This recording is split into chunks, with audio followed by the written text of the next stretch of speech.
Hello everyone, welcome back to another edition of NMB Takoyaki Party. This is episode 69. Nice. This is the last episode I'm going to be on the Takoyaki Party. I stuck around long enough just so I could be on episode 69. I'm announcing my graduation from the NMB fandom here. Matt is announcing his graduation from grade school. Because he's 12 years old. Took me 17 years. Hey, you can be on that varsity Smash. And, oh shit! Yeah, you're right. Splatoon team. The Nintendo sponsored varsity sports now. Wait, what? I didn't hear about this. Was announced yesterday. Like Nintendo is working with like some like esports group, and basically they're gonna allow like Smash Brothers and Splatoon 2 to be like varsity sports at like high schools. Oh my god.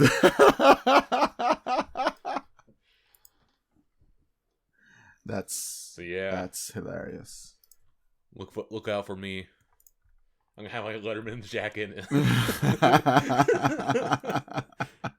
I actually do have a Letterman jacket, but it's from because I was in what drama sport? club. That's why I got my. Oh wow! Drama club. Really? Wait, you get Letterman jackets from Drama Club? Anyone? Yeah, clubs. Anyone can buy it, right? Well, anyone can buy it, yeah, but you have to you have to do like a club or a sport to get the letter. I got it from that, but I also did tennis in high school also. Oh, you did? I did too. Yeah. Nerds. How about you, Ryan? What? No. What'd you do in high school? I did nothing in high school. Nerd. Loser. Hey, I don't want to hear it from you, Geoff. The Go Home Club. Specifically from you. So yeah, this is the NMB 48 podcast. Normally we would be at this time we would be in Osaka talking about the Hatsu Natsu concerts, but we are not in Osaka because those concerts got canceled / postponed. Fuck you, Yoshimura. Thanks to the governor Yoshimura and extending the state of emergency twice, now into June.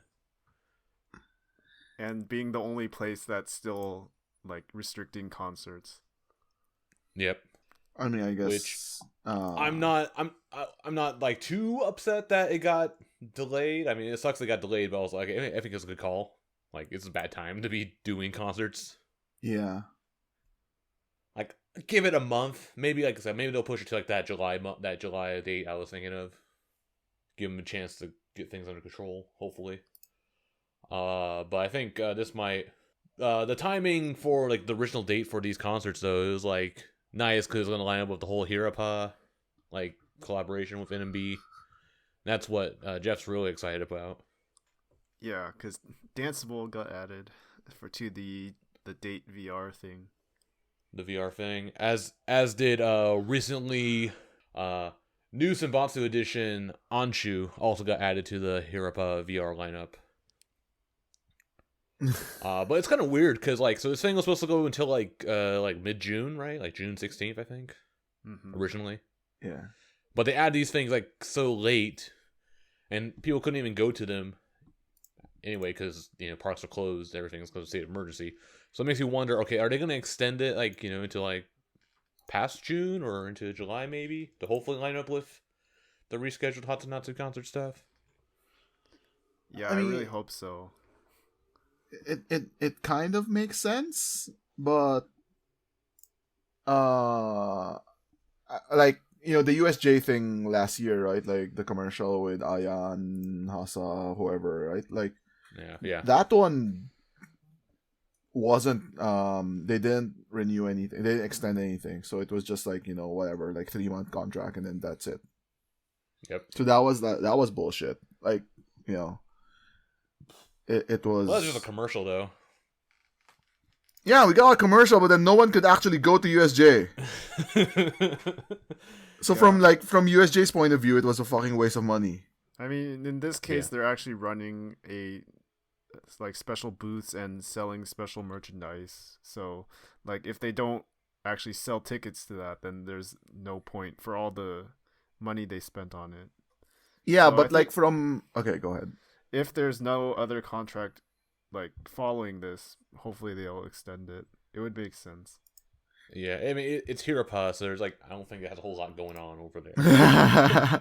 Well, from so if you think about it from a business perspective, though, right? From NMB's perspective, they signed a contract with Hirakata for X number of months, right? Yeah, from March to June. Yeah. Yeah. So if you're Hirakata, it's obviously from Hirakata, it's yeah, fuck, we lost money on this, but it's two things, right? Okay, let's extend it because we want to get our money's worth, but then you still have to pay NMB for the extension. Yeah. And would they be willing to do that?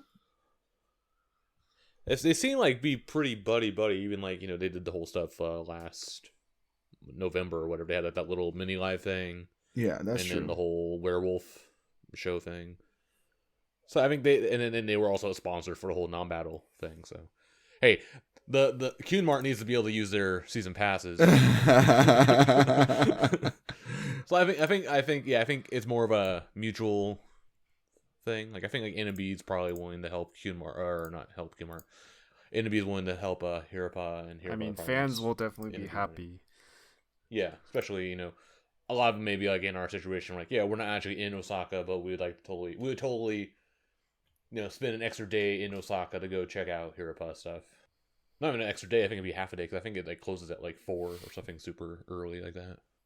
I know. I mean, it's not even a complete loss either because they've been selling goods, the Hirakata goods has been sold online. So, well, I'm not sure. Was that stuff also being sold at the park also, or was it separate? Most of the items were there. There's a couple things online only, but then they keep tweeting recently that they've gotten so many online orders from people who want to support the park while it's closed that they're having trouble keeping up with the shipping. I was wondering. I just made me think of is it Uchida Mayumi? Her steak restaurant or whatever is getting crowdfunded. Is it? I thought it closed. It got closed, but they're crowdfunding to kind of save it or whatever. So they're using the Campfire app. Oh, okay. That's Kickstarter. That's Japanese Kickstarter. Yeah, Japanese Kickstarter. Yeah. Yeah. And they're asking for I think it was 200,000 yen, I think, or something. That's really low. What the fuck? Yeah. But I mean, yeah, and then they already passed that goal. But yeah. Anyway, you could win a giant 1 liter pint glass or whatever. That doesn't make sense.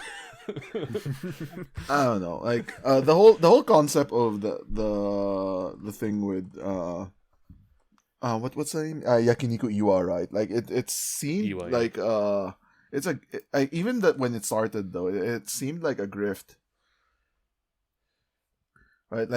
Expensive yakiniku and the value add you get from it is idols are the people who are the waitresses. Yeah. Yeah. I mean that's like any themed restaurant, right? Mm-hmm. Yeah. Maid cafes. But it wasn't supposed to be a themed restaurant though. It's literally just a normal yakiniku place. It's not it wasn't advertising itself as a themed restaurant. Or it's even if Michael Jordan opens a steak restaurant, right? Why would you go there over a real restaurant? You go there because of Michael Jordan. Yeah, and that restaurant closed. Yeah. In the fucking 90s. How do you even do that? Around the same time where you try to be a professional golfer or professional baseball player? Maybe, I don't know. It was a long time ago. Or I'm just mixing it up with Space Jam. No, he really did try to play baseball. Yeah, he did. He got all the way to AA, so it's pretty good actually. Anyways. But yeah, Hirakata, hopefully, they extend the contract and we can go check it out. Yeah. But yeah, on the note of the whole Hatsu Natsu stuff being like, postponed and canceled, they are also selling some. I'm not sure if this is actually the actual Hatsu Natsu goods. Some of it is, and some of it isn't. But if you go on the NMB official shop now, you can see some photos from the event. They're selling a T-shirt, which is pretty nice. I think it's nice. There's a white T-shirt, and then there's a big Osaka Joe Castle, and then there's like this weird like rainbow like filter over it, and it says NMB 48, and then hashtag Hatsu Natsu NMB. And then the light up to celebrate Pride because it's all rainbow and stuff. Doesn't that mean that they've given up on having the Hatsu Natsu concerts? Yeah, that's why I suspect they have to get rid of it now. Because because this stuff already arrived, right? Yeah. But it's like not. Let's see. I mean, it still seems like kind of few because where's like all the other where's the Miru shit? Where's the Loli concert shit? I mean, right? Miru they can for sure reuse it, and then Loli concert they don't have to. They didn't call it Hatsu Natsu, I think. So like that can be reused, but then okay. Like, so we're gonna get we're just gonna get Loli concert and Miru concert possibly. I mean, I think they're gonna do another concert, but then they can't call it Hatsu Natsu anymore. They can call it. They can still call it that. They can call it Natsu. Because it's actually going to be in, I guess like, they want to do what midsummer, late summer. If it's going to be in July. Yeah. Another thing I guess Geoff noticed this is they're selling the light up non-bats, which were originally like the bonus good you got for getting the ticket. I'm not sure if these are the same ones though, because it says like it's a Futsu version, it's a regular ass version, but I'm not sure it's gonna be if these are different from the. Yeah, I don't know. I mean, I kind of want that. I want them like. Yeah, but then you guys get in a weird situation. Like, are you gonna like order these, and then if they actually do put on the concert and they give you those non-bats, I guess you have two sets of non-bats. I'll just wait and see what they do with the concerts, because they sold other versions of non-bats later anyway. Yeah, I don't necessarily need this like black and white pattern. If they have a different, I mean, we already have it. The lucky bag one is already that. Yeah. Some other goods. Mask strap, which is really dumb. I don't know what this is for.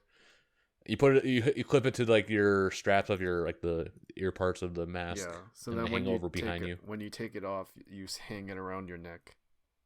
So you put it backwards? No, like when you need to take off your mask temporarily, like instead of like, oh, where do I put it? Like shove it in my pocket. Instead, you just hang it like a necklace. Ah, okay. Or you just wear it like a chin diaper, which most people do that even when they're normally wearing it. Yeah, I know. This seems really dumb, but I'd try to get it just to show off NMB swag. Are you buying masks? Anything? I might, yeah. This is 1,500 yen. Holy instead shit. Of two. You get two of them, though. You get a black one, and you get like a leopard print one. That's expensive as fuck, man. Like, you can buy like a pack of masks. Bar the NMB branded. Could probably go to like 7-Eleven and print something and then stick it on your mask. That's too much work. It's gonna make my phone bill go up. The other thing, they have acrylic stands, which are pretty nice. I think they're cool because they have like the Kokoten design costumes on the members. They're all random, and then there's this little stage like stand thing based off the NMB theater stage that you can stick the little figures on and kind of set up your own little Senbatsu thing. That seems neat. Jeff's probably gonna get those, right? No, I don't want to do random stuff. But you want to make like your all Chihhi Senbatsu, right? Or you make your queen. Yeah, you can't do danceable. I already bought the wink thing, and then put Chihhi in center. What was the wink thing? Remember, for Nambattle, they sold a similar acrylic stand thing for each group. Okay. Did they have like a little stage standy thing though? Mm-hmm. Oh, okay, interesting. I didn't know that. Cool. Well, anyway, that's some of the goods that they're selling. Maybe they'll. Yeah. Anyway, hopefully they'll do the Hatsu Natsu concert stuff later, or just Natsu concert, I guess. All right. So then we got some exciting things to talk about this episode. We have the 25th single, which last time we talked about, it was revealed. You know, the Senbatsu was revealed. Release date was revealed. Now we know what the song is, and they actually performed it on the Kamioto TV program. You know, which is like that's a Kansai music show, right? Yeah, it was a special though, so it's not like a regular show. I just thought it was funny. So it's like supposed to be like all these like Kansai artists. So okay, so you have like NMB, you have Johnny's Kan Johnny's, some other groups, and then you have Nogizaka, because you know, well known for being in Kansai. Anyway, on Kamioto, they had a whole little bit thing, but I think we are all tuned into it because they actually said they were going to perform this song, and actually it was leaked the day before by Cameron on Twitter. Was it Twitter or TikTok? On TikTok. TikTok. Like he wrote in the Cameron leaks. He wrote in like the profile of the NMB account or his account, like, oh, we're NMB new single Shidare Yanagi. Yeah. And so the members got pissed, especially Anshu. Yeah, they posted a video of him going into like the dressing room with all the members. And yeah, he's like apologizing profusely, and Anshu's like, "No, you need to make it up to us. You need to buy me a yakiniku bento." It's actually like way funnier how they do it, because like she's not actually blaming him directly. She's like, "Oh, you know, I'm really hungry. Like, I would really like some yakiniku bento right now." And what's funny is like I might be able to forgive you if I had a yakiniku bento. It's the exact thing that I need to. Did anyone buy her any yakiniku? No, right? No, and it's still like it's kind of now ongoing drama now between Anshu and Cameron, because now like whenever like Anshu like walks into the theater, you know, and like greets, you know, hey, he's like Ohayou gozaimasu. Cameron doesn't even look at her in the eye because he's too scared of her. But yeah. Anyway, yeah. So yeah, the single is called Shidare Yanagi. It was performed on TV, and I thought we were all kind of like on the same page about this song. Yeah. In the first impressions, yes. Yes. So as in, yeah. Go ahead. I think we had a conversation about this, Matt. Like, what did you call it? I like how you described it though. It's like aggressively mediocre. And did I say aggressively? I'm not sure I said aggressive. I just said it's a mediocre. You did. Oh, did I say aggressive? Okay. Anyways, whatever. It is aggressively mediocre. I said it's a very mediocre song. Yeah, like it's right in the middle. So it's like not amazing, and it's also just not terrible. So it's right in the middle, which is like the worst thing you could probably be, because. At least if it's like a bad song, you can make fun of it. If it's a good song, well, it's a good song, so you'll like it. So I mean, but I don't know. I find the song itself is really weird to me, because like I thought like the part where they do like Shidare Yanagi, that part is like pretty good actually. Other than like the fact that they use it a lot, but like the other part of the song is just like meh. Yeah. And I don't know. Like maybe I've grown immune to like idol songs recently. Like it's an idol song. Mm-hmm. It was like the best I could say for it. Like I was telling you guys earlier, and I don't know. Maybe I'm going crazy, but like it reminds me a lot of Amagami Hime, but not in a good way. Where it's like just like, you know, this like slow tempo song, and but like Amagami Hime has better like instruments. Yeah, it has like those like guitar, like the Spanish guitar. Yeah. Yes. Yeah. Yes, This one doesn't even have that. Yeah, that was my first impression watching that. So we actually saw like the artist photo of the whole Senbatsu like a few days before the performance, and it was these really cool black and gold outfits, right? And then everyone got really excited. Me. I got a little scared. What? Scared? I got scared. I'm like, fuck, this is gonna be some like teacher bullshit. Yeah. So yeah, because I mean, teacher bullshit would have been better than this, though. I mean, yeah. So everyone. So here's like the best thing I can say about the song, and it's not teacher bullshit. That's like the most positive thing I can say about the song. I mean, so it's like, yeah, everyone thought it was gonna be a surprised. really cool song, and a lot of people even said like, "Oh, these outfits look very K-pop," triggering Matt. Mm-hmm. And so that's what, I kind of expected as well. Not full on like teacher try hard, but at least like maybe something like Miru's solo song, the recent one from last year, which Matt thinks is K-pop, but I think is just really cool, like 2000s pop. Yeah. But yeah, so like the first performance, I was quite underwhelmed because, like Ryan said, is like Amagami Hime, in that it's a straight up like ballady, straight up J-pop idol song, but then it doesn't have the flavor that sets it apart. Yeah. It's a disappointing version of Amagami Hime, which is like, what the fuck? Yeah, especially for a graduation song. Like, you need a certain something to make it different, but then on first listen it wasn't. So then I've listened to it. I've listened to the full version, which has been played on like NMB radio shows a bunch of times. Mm-hmm. And so what made it feel weird at first was that the TV version was short, and it was really cut. It was cut really weird, and like the chorus has this weird key change that I kind of hated, but then now is okay in the full version. Mm-hmm. So I think the full version is better. You kind of feel I don't know, it works, it fits as a whole song. It works as a whole better. You just reminded me about the key change. So I remember like my very, very first impression when I watched the performance was like, what the hell, is there something wrong with the song? Because it literally just changed, like just like turns, right? Yeah, in the they do. So I thought it was like some weird thing. A lot of pop songs like go up a half step in the like last chorus, right? I thought that's what it was in the short version performed on TV. But then if you listen to the full song, they do that every single chorus, which is actually kind of interesting, and I think works out okay.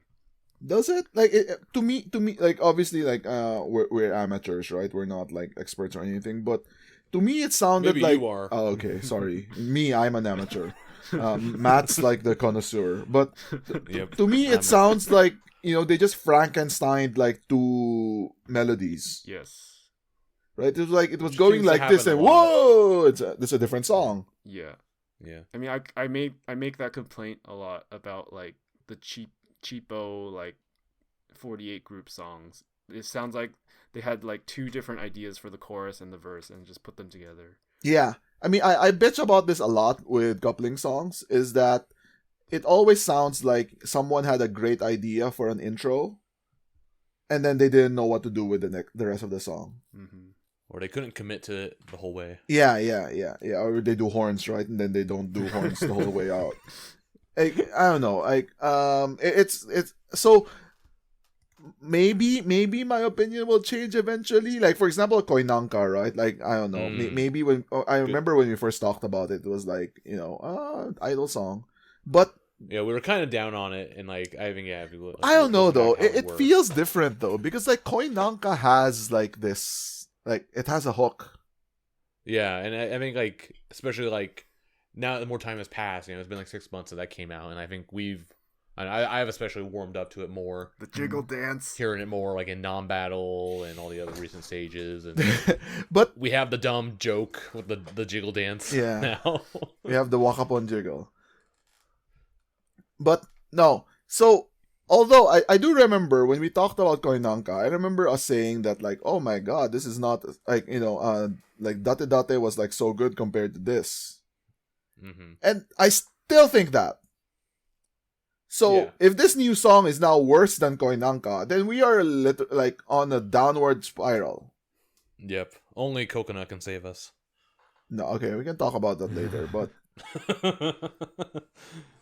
But yeah. Definitely songs have been getting like progressively worse and worse. I will say they've teased the dance quite a bit in like the TikToks, and like also Miru on her YouTube channel posted a dance practice video.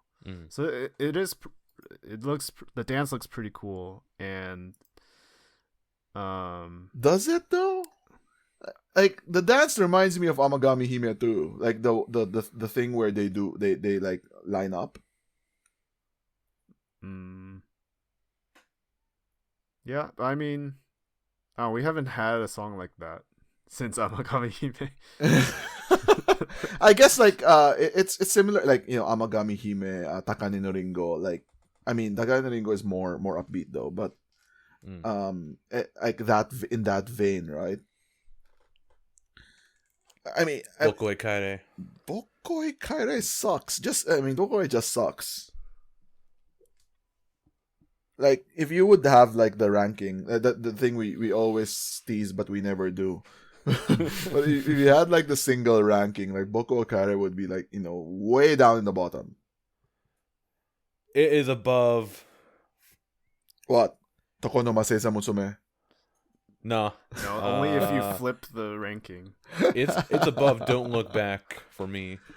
Really? It's above. Least... it's above Don't Look Back and Kamonek X for me. No, not Kamonek X. Don't you mean Must Be Now?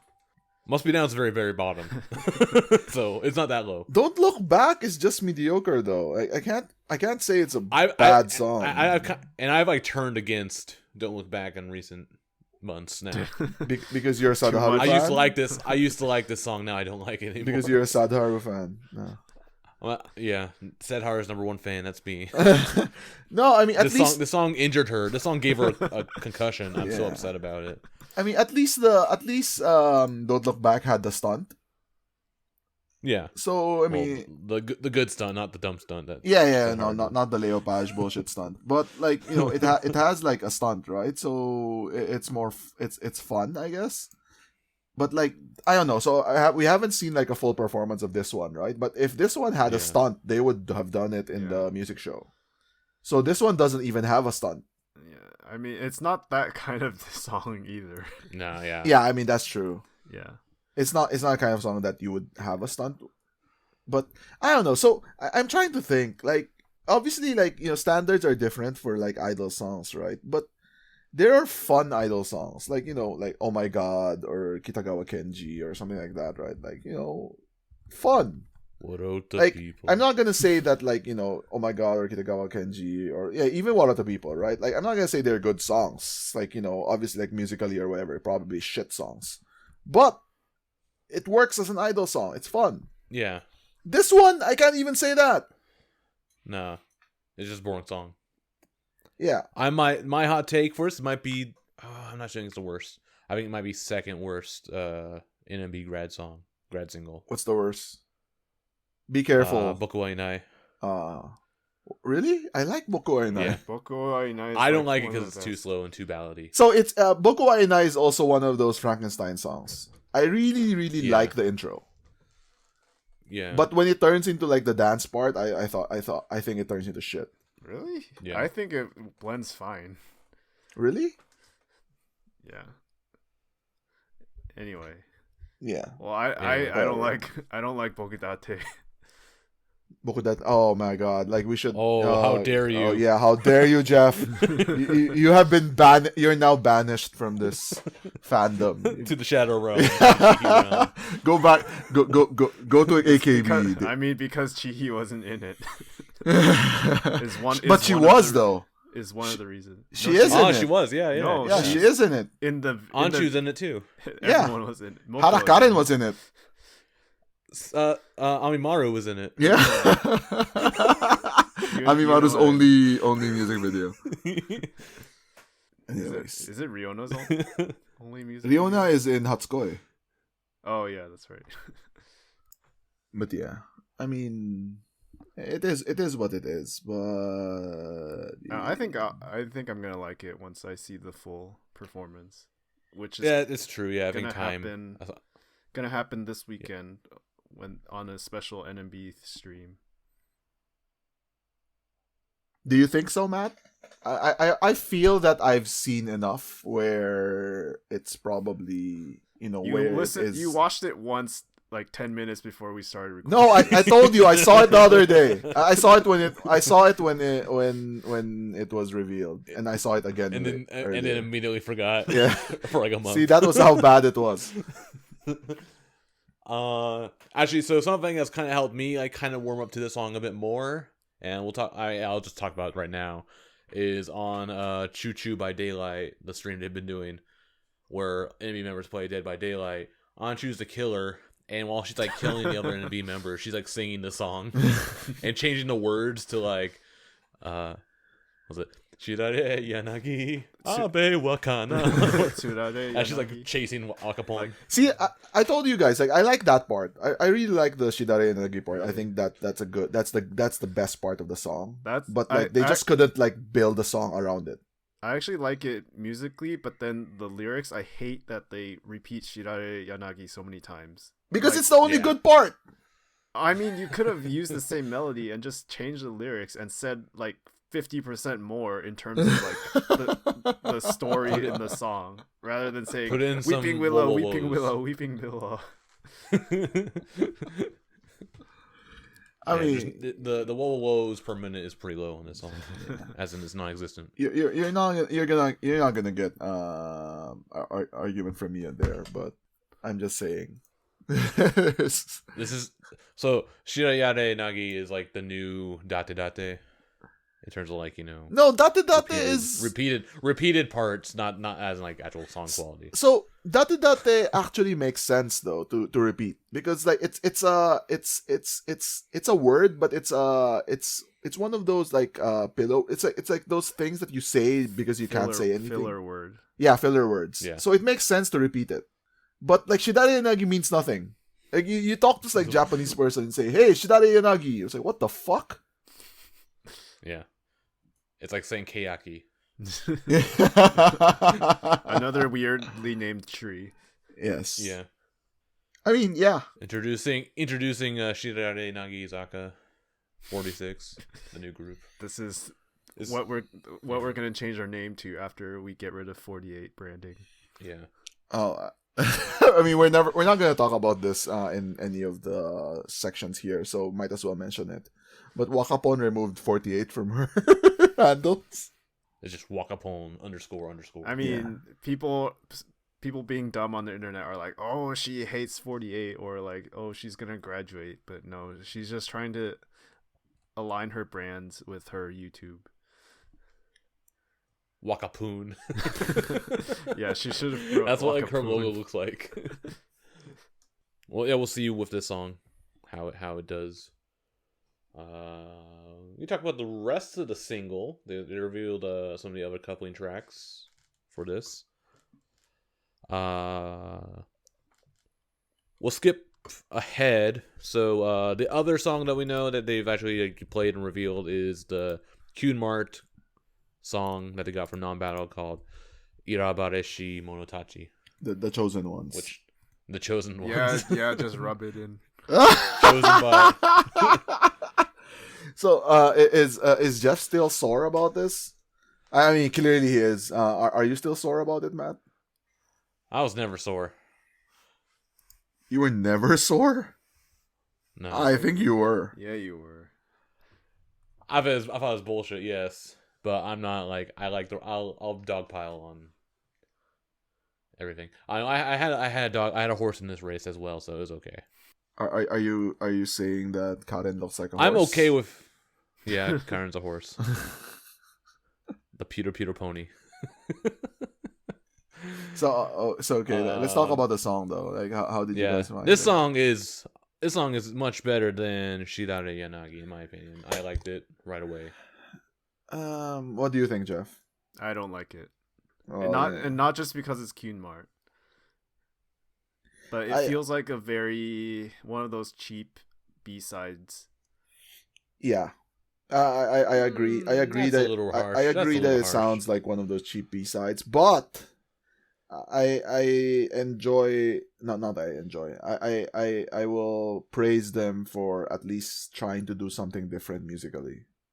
because it has like a fast beat. I was saying Yeah. like it sounds like a Sentai song.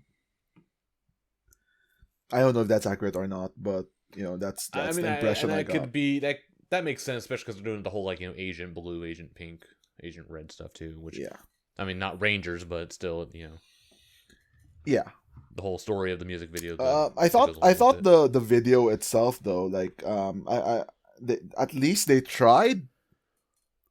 So I guess like because it was chosen like like they knew they were gonna do Nambattle, right? So and the Cunmart won like way before they shot the video. So they had like time to prepare. So at least like the video makes sense. Kinda. The colors are just weird though, because that's probably another reason why Geoff is pissed off, because they just stole Wink's color like plan thing. Oh, they don't have the exact same colors though.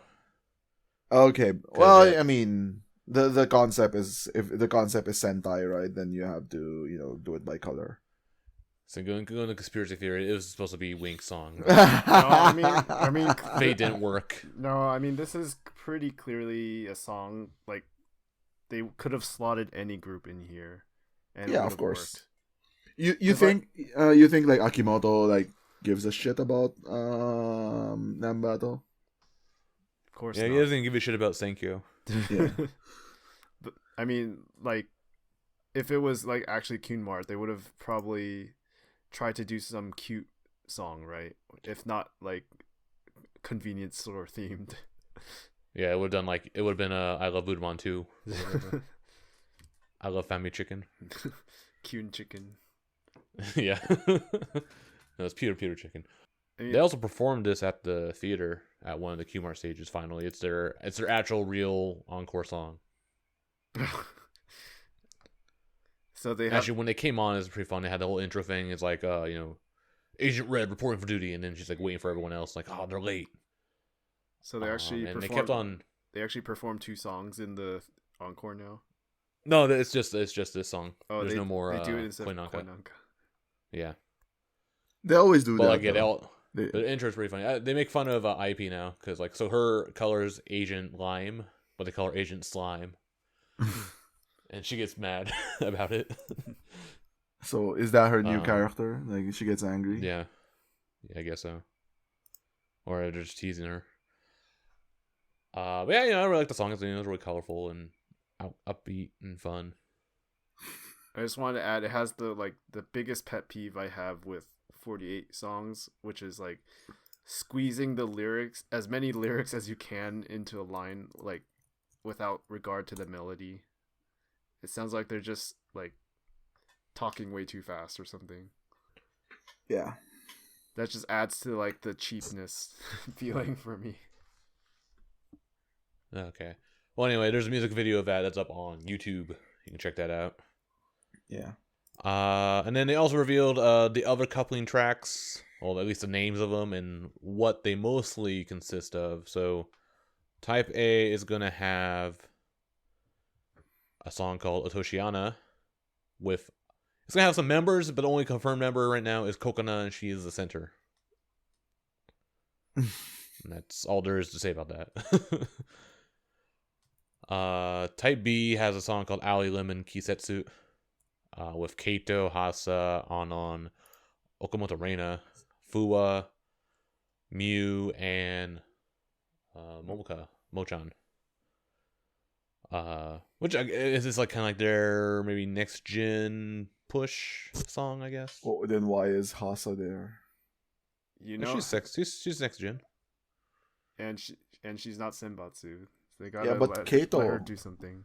I guess they just wanted to give Kaito a center song. This is like they're like clearly pushing Kaito. Mm-hmm. Yeah, I mean, like, if Otoshiana is the Kokona center to like give her a kind of practice at it while Miru is doing her grad song, then like this is another like practice court off to the side of the practice court where the kids are playing and Kaito gets to try out being center. So what do we think about the title? So when I first saw this title, right, Aoi Lemon Kisetsu, it was like, I just remembered. You know the reset Zenza song, Lemon no Toshigoro. Yeah, because that's in the lyrics. Like, oh Yeah. lemon. Yeah, exactly. I just looked it up right now. It has Aoi Lemon in the lyrics. Mm-hmm. And Toshigoro, right? Like you said, so that kind of matches like time period. Like Akimoto's literally like running out of ideas. He's ripping himself off. I mean, there's only when you have over like almost like 2,000 songs, there's only so many like ways you can talk about idols being young and cute. And clearly this is gonna be like a young, like youth themed song, right? Yeah. It's nice to see some Seven Jins in this, though. Yeah, and finally Renatan's like a him. surprise too. Yeah. That's why I said Okamoto Reina. I was like, wait, what is she doing in here? Well, they have to salvage something from 6th Gen. And then the theater edition is gonna come with Itsumono Itsu, which is Miru's like solo graduation song.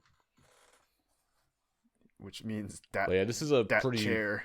That chair. What chair? It's the Akarin chair. Probably. Are we talking about That's a couch. That's a couch or sofa or whatever, or even like the armchair thing.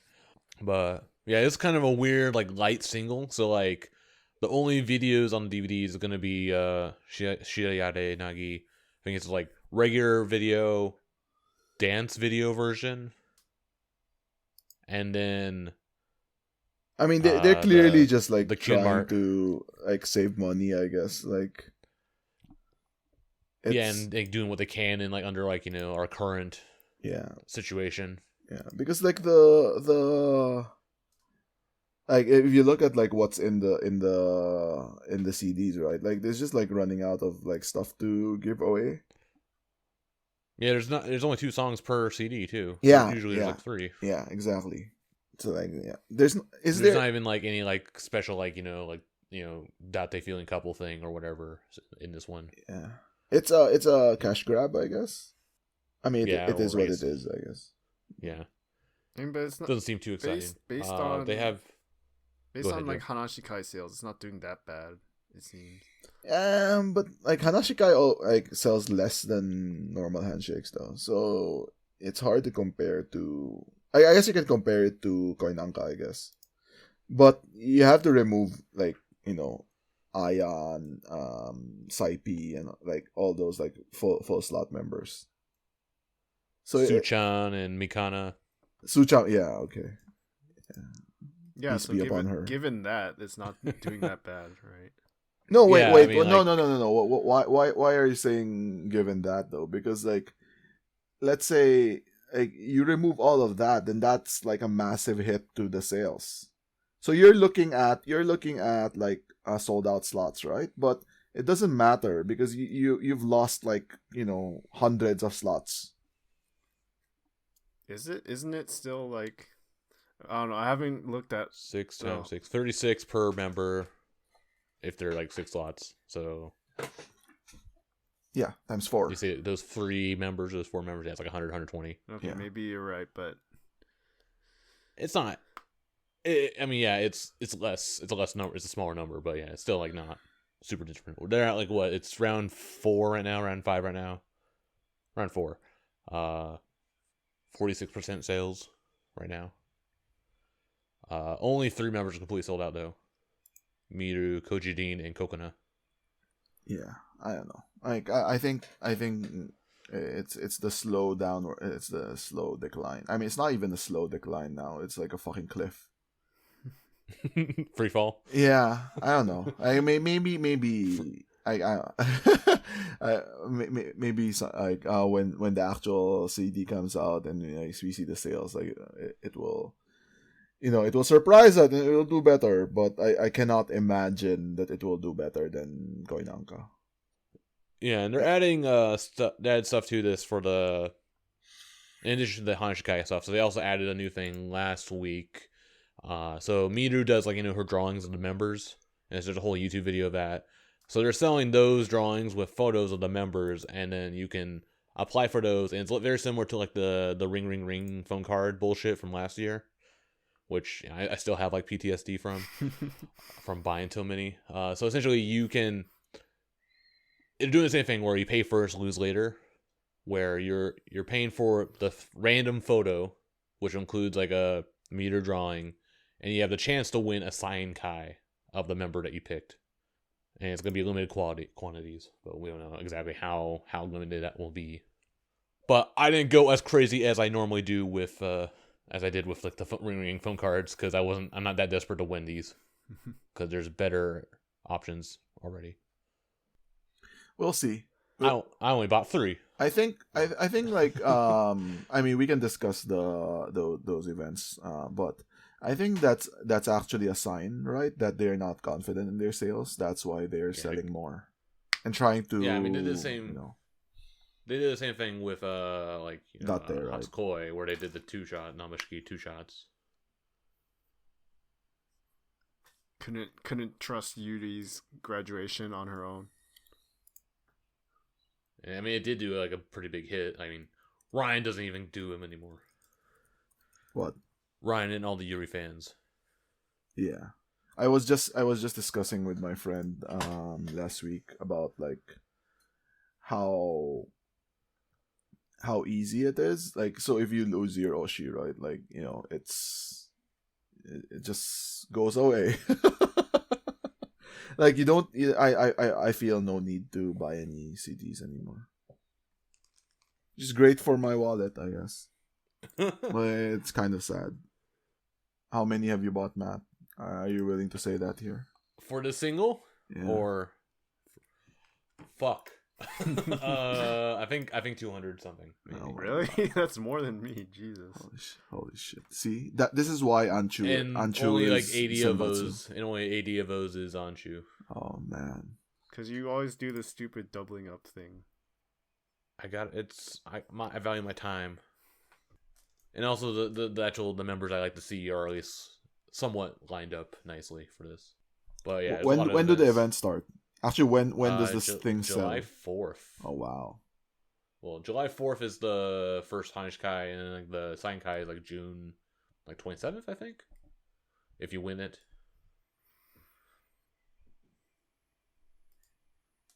But yeah, the events are all July and August. Yeah, it's oddly far away, and then again, it's packed into like a month and a half. Which, you know, they usually do that, even like in normal times. Like they cram them all into like 2 months or so. And then like the next single will be announced like after or around the same time as the last event. So there is hopes they do. Well, they have to wait for Miru to be gone before they can actually announce the next single, probably. Yeah, most likely. Well, they're not gonna announce a new single. It's gonna be like, wait, like if you're gonna cram in like the Kokona one between the Miru one and the Nagisa grad single, probably coming, right? Like, I mean, unless you're saying like normal schedule. Convince. Normal schedule, there should be one in September, but like this Miru one should be the spring one, right? And it's like way late now. When did Date come out? May-ish. It's supposed to come out in April. Came out in August. Oh, okay. So I think the schedule's kind of shifted. I think now we're probably due for another one, maybe October or November. So it's gonna be a 2 single year. Possibly, yeah. Yeah, because if the second one is Nagisa grad, it's gonna be a shitty year because it's grad singles. Has there been a year that's just grad singles? Pretty sure there wasn't. Yeah, because there hasn't been hasn't been successive like top member graduations. Yeah, I mean it was like Nana and then Milky. That's and true. Then Sayaka. So that was like 2-3 years apart each. Mm-hmm. Yeah, then 19 is Yuri. 19 is Yuri, 20 is Akarin, 21 is Miru, and 21 is Nagisa. 22 might be. 22, please. Nagisa.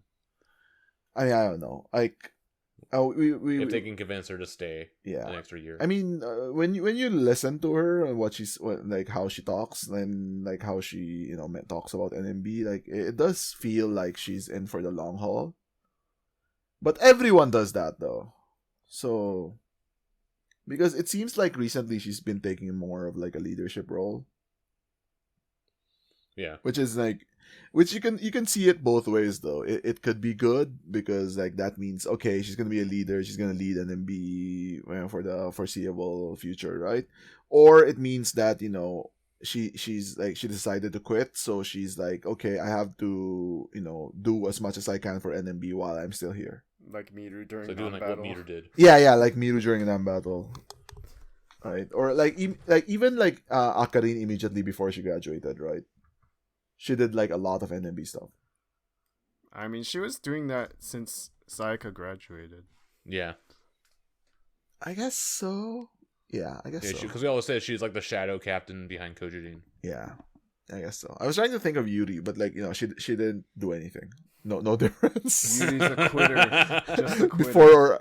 Before or after, no difference. Yeah. So yeah, maybe I don't know. Maybe Nagisa's like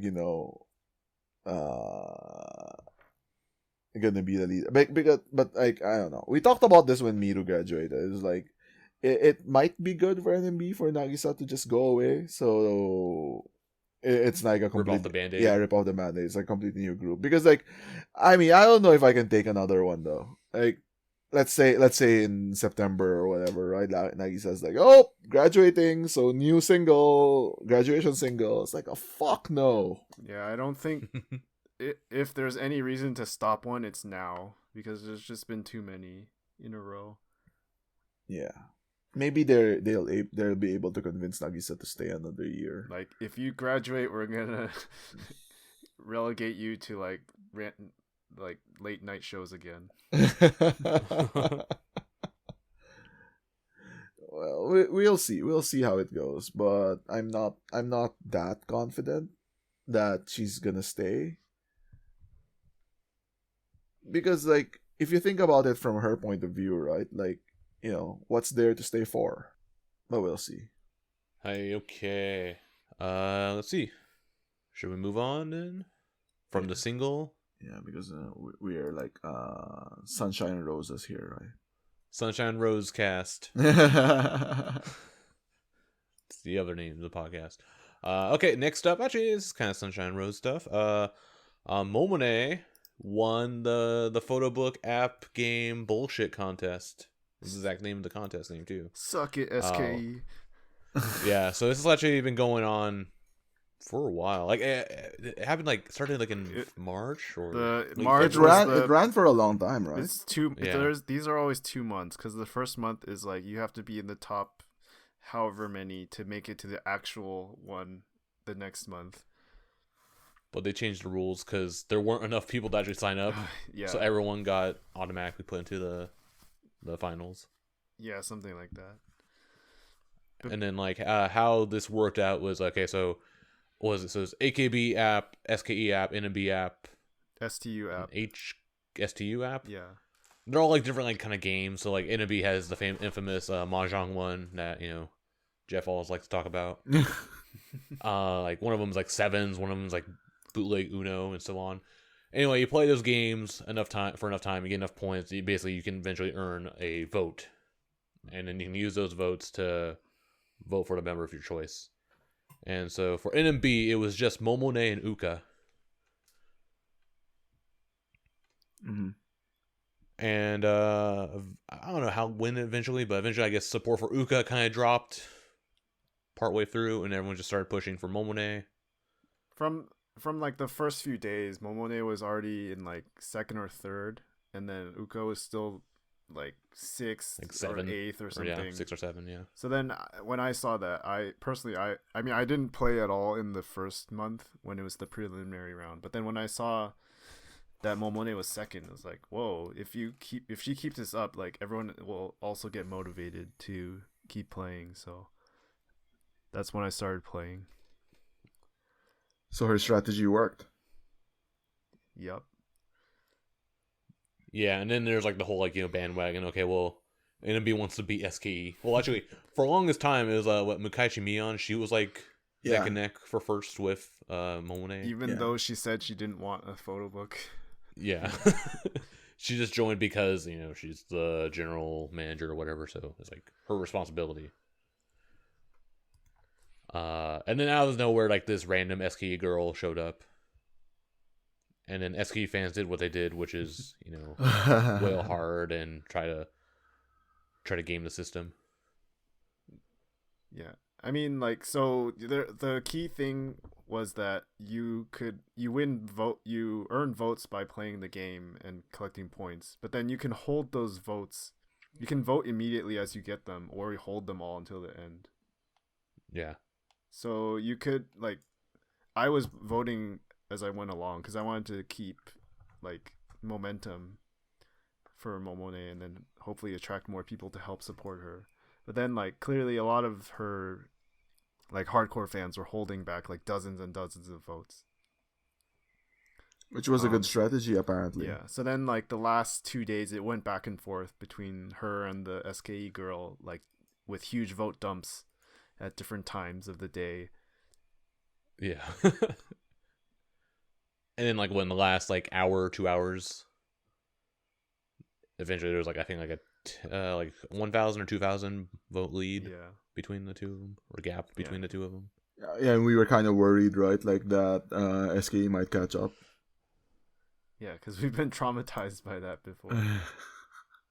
Yeah, but then, like, on the last day, Uka also said, like, oh, please support Momone. Like, finally. In my head, I was like, finally. You should have said this, like, 3 weeks ago. But, good for her. Yeah. So hopefully, like, people who had saved up votes for Uka instead dumped them for Momone. Yeah. But yeah, so she gets a photo book now, and apparently she's already had like meetings with the staff to like decide like what she wants to do in it. She wants to have like super cutesy pink frilly stuff, but also like some daily life things like her exercise routine. So yeah, happy for her, because I think she was in some contest last year. Yeah, the AKB Shimbun thing that she lost. Also for a photo book? No. Was it a photo book? Or was it like a cover or something? I think she lost something for. She lost to ST. She lost to STU. So I don't know. I don't follow these like bullshit things. So anyway, yeah, good for Momone. The evil has been vanquished. Good has prevailed once again. All's good in the world. Alright, cool. Next piece of news here we have is the other non-battle teams, the losers, they all performed the Miru produced stage. So I think we talked about last time, Wink was the first one to do it, and they we talked about the whole set list last time. But we noticed what's different with these stages is, so Wink did Ha in their encore, and I guess they did actually end up picking like one encore song from each of the teams' non-battle set lists. So I have it here, I believe. So Mixed Juice did Moso Girlfriend.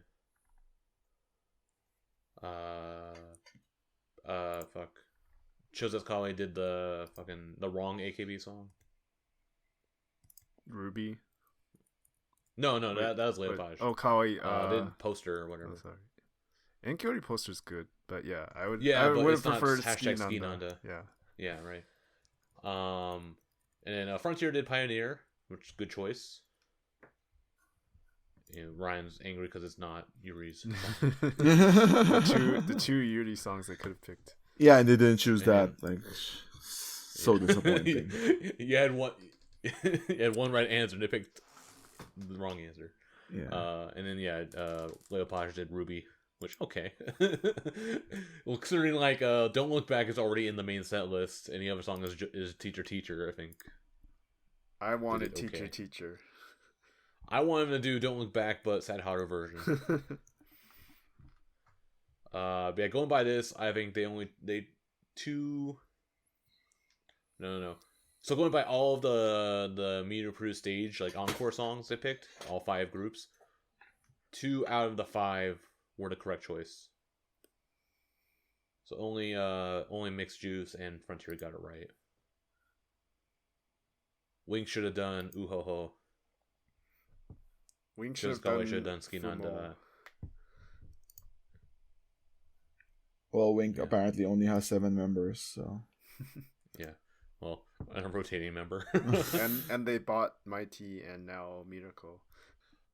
I guess interesting to say like it's like some of the Wink members as well as like Mighty and other have been rotating into like the other groups that are missing members. So like Leopage is getting carried by Leopage and Mixed Juice are getting carried by like Reiko and Nanaho. I guess Reina was in one of them. Yeah.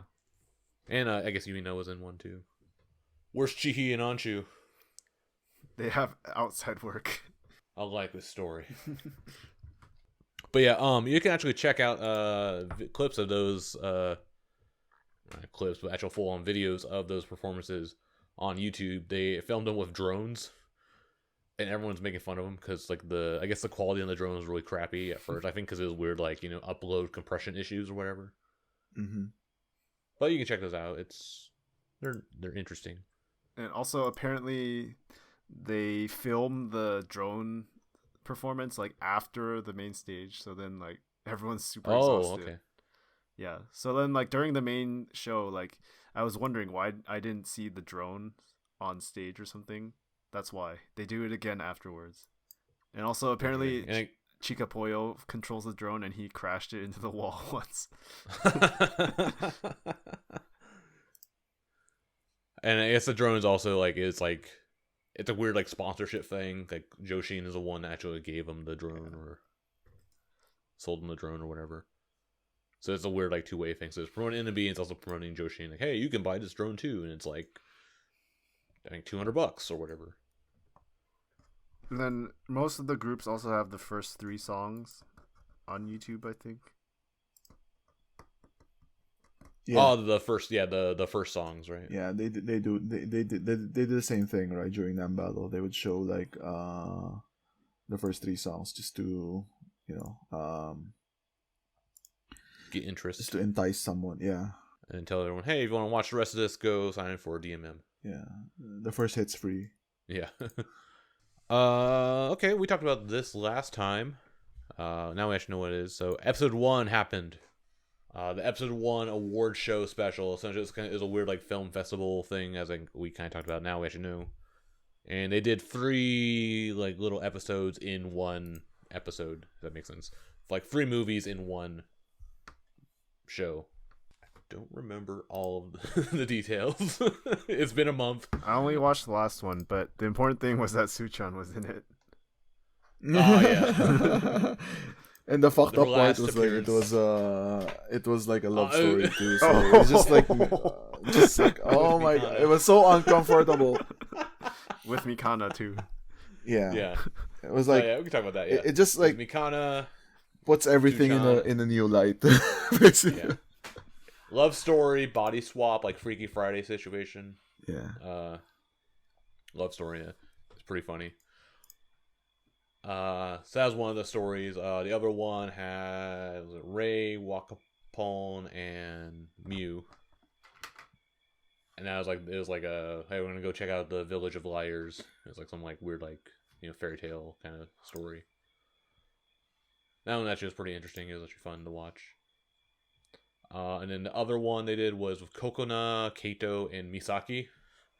This one actually was pretty funny. So this one kind of felt like a weird like combination of the 2 like prominent Kokona episode ones. So Kyron Flower, and then the season 2 one, the Esper Urarara, whatever, Urirara.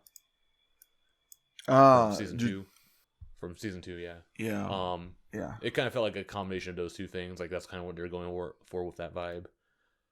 So weird, like it was like a weird like time travel hero kind of story thing, and like the really funny thing. So Misaki is like this weird like government agent or something, and she like jumps at different periods of time and space to like give warnings and stuff.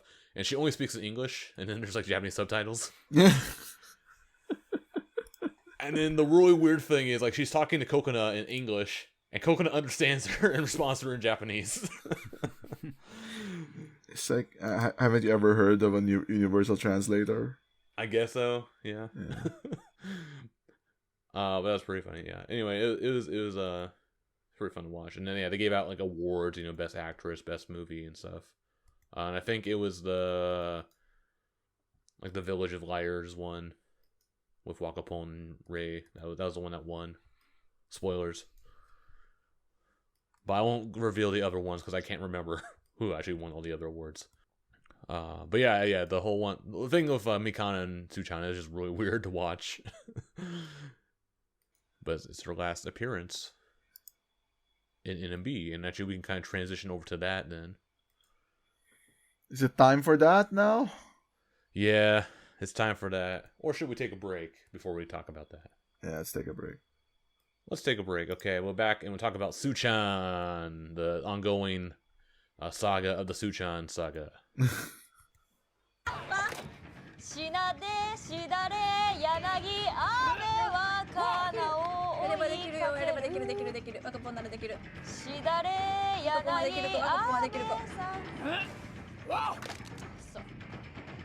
Alright, and we're back.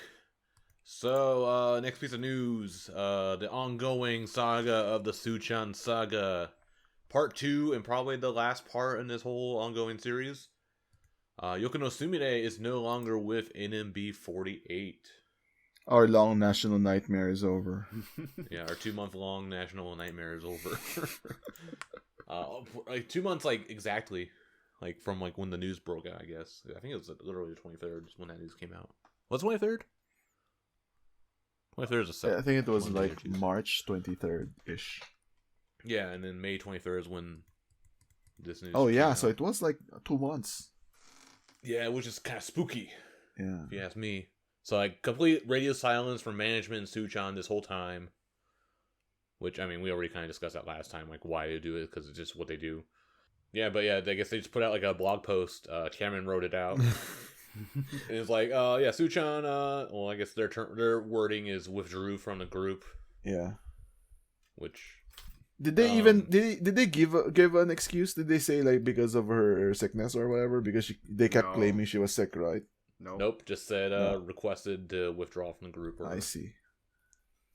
Which is always the weird phrasing. Because do you think they iced her, or did she just like say like, yeah, fuck, if you're not gonna let me do anything, I'm just gonna quit?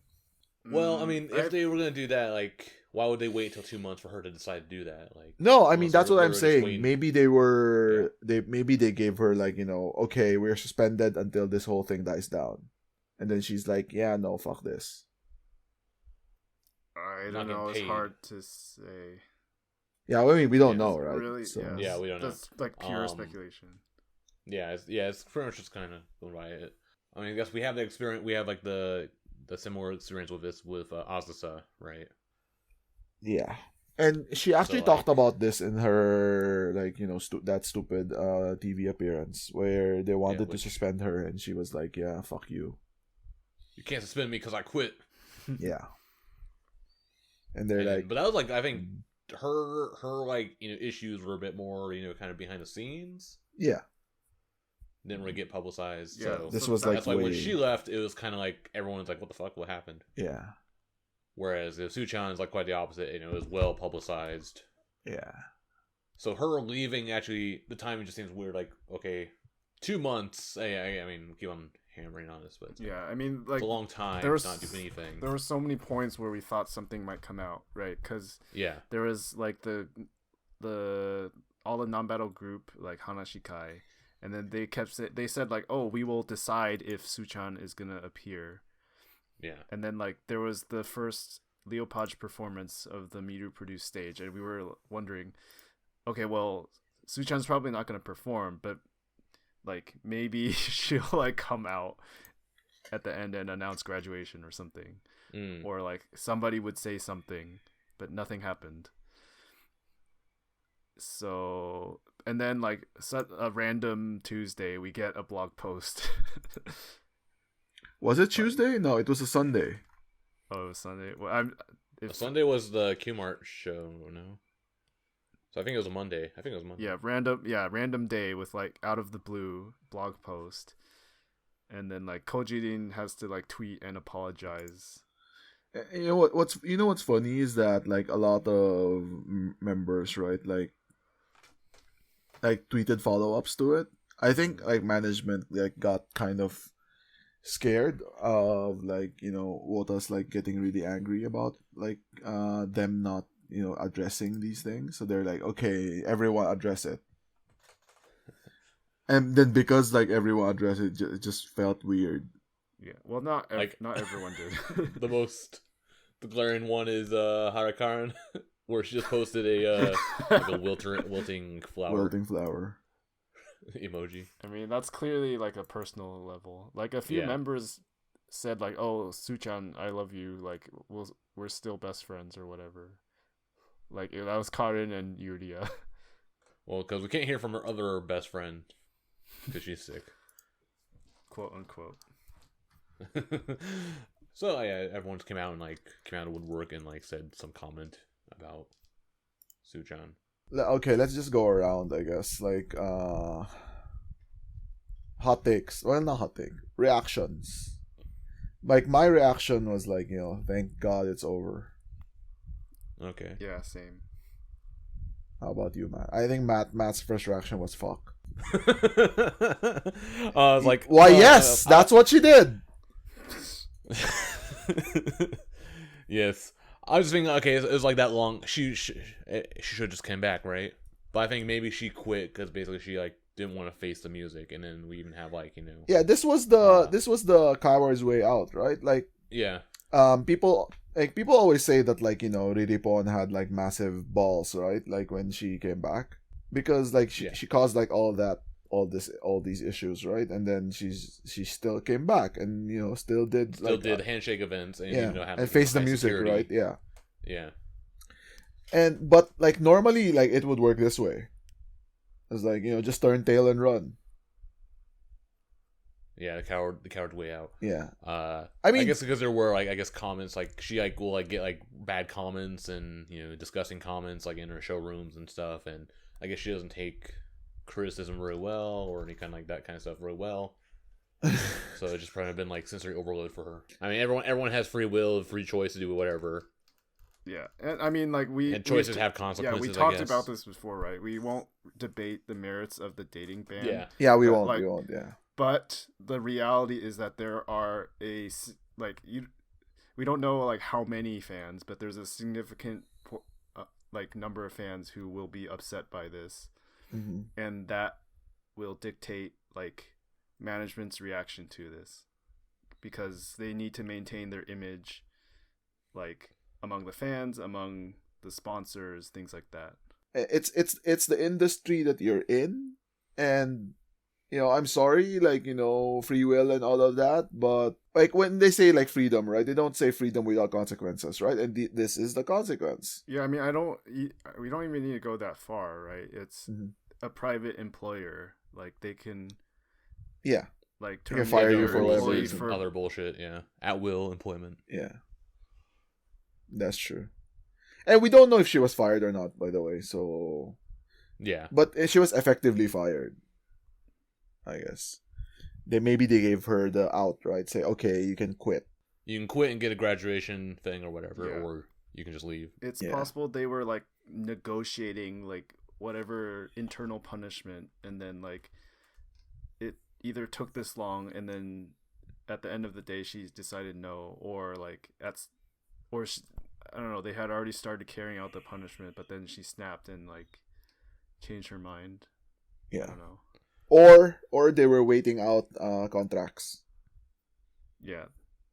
Because like she had like the DVD, right, for her photo book, and then she had like some like drama appearance or something. Like maybe they were just waiting that out.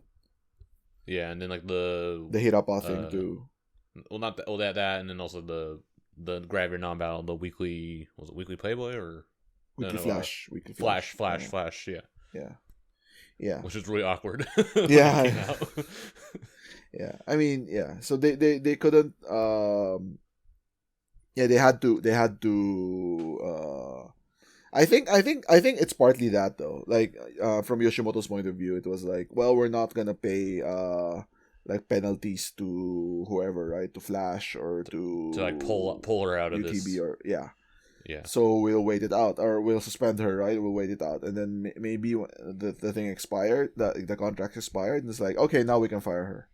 Yeah, and I go to case, and that makes sense. Like the whole 2-month thing. Yeah, it's like, okay, yeah, because actually, yeah, there are already all these contracts and like things that were already done before. Yeah, I think that's it though. Probably playing it's always like, follow the money. Yeah, for me, like it was like, I'm glad it's over, but then I also saw it coming because when they put Mikana on hiatus, whether or not Mikana actually did something, but she was still getting a lot of flack. Yeah. Just because, they're best friends and their association, yeah. Yeah, and all the rumors about Suuchan was bringing other members. And I thought the hiatus was clearly to protect Mikana either from she actually was mentally suffering from all the criticism, or she actually did something and they want to punish her but then use the hiatus as a cover. Regardless, that means they wanted her back. But then the fact that they didn't put Suuchan on hiatus. I mean, could you even put her on hiatus? Thinking about practically, right? They kept saying she was she was sick, unwell. That's why she kept missing Hanashikai or theater shows. Which is the same reason given for Mikana's hiatus. So but at that point, I thought it was clear they were treating her differently, and it was going to be a harsher punishment, which may have either just been, the punishment may have been firing, or the punishment was so harsh that she didn't want to stay. Yeah, that's what I think. I think it's either of those two, right? And we will never know which is which. But yeah, either it's a long-term suspension or they actually fired her. Yeah, you can't blame Yoshimoto for this, I guess. I don't know. It's a shit show. At first, around when this first came out, I was like, yeah, maybe if they suspend her, they can ride it out until they bring her back. And I think at first they might have had an idea of that, maybe we could do that, suspend and then ride it out. But then it's never died down. And I think a lot of it is also how Yoshimoto handled it too. I think they handled it really crappily as well. Because instead of protecting their girls, they just tried, basically what they did was make them look more guilty than they are. Yeah, more suspicious, yeah. Yeah. Pulling members out from shows, sudden illnesses or whatever. It just looks bad. Instead of covering it up, they just just created more suspicion. They did a shell game of illnesses and members, oh, which one's suspicious? Yeah. They just handled it I think in the crappiest way possible. And because of that, it's also partly Yoshimoto's fault in that case, I guess. Both of them are at blame, I guess. So Suuchan's at blame for her choice of doing the whole thing, doing what she did, and Yoshimoto's also at fault for just not handling it as well as they could have. So there's I'm of two minds about the Yoshimoto thing. Is you want management to be honest to you, right? If they're actually doing bad things, then you want them to punish. You want management to punish them. But the annoying part was they did it halfway. So they tried part cover up, part punishing them, which basically satisfied no one. Yeah. So if you're I'm gonna be honest here, right? I would have wanted them to cover it up.